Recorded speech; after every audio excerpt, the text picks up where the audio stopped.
Βάλε μια χώρα στο μυαλό σου. Έβαλα. Κι εγώ. Είναι στην Αφρική. Όχι. Είναι στην Ασία. Ναι.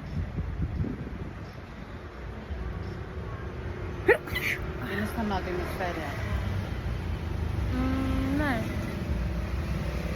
Interesting.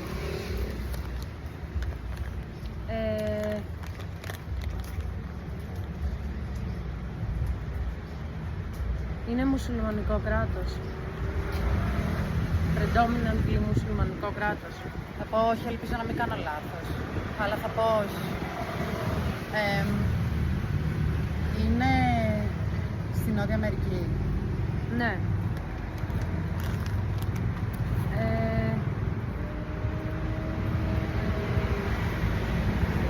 Είπες ναι. Στην τελευταία φορά. Όχι μουσουλμανικό. Όχι μουσουλμανικό. Νομίζω όχι.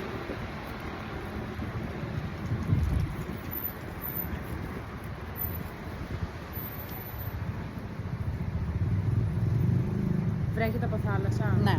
Είναι Μιανμάρ. Όχι. Ζόγκ. Θεωρείτε ότι ανήκει στην Παταγωνία.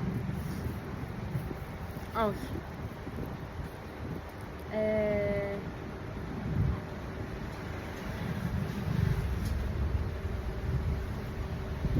Καμπότζη.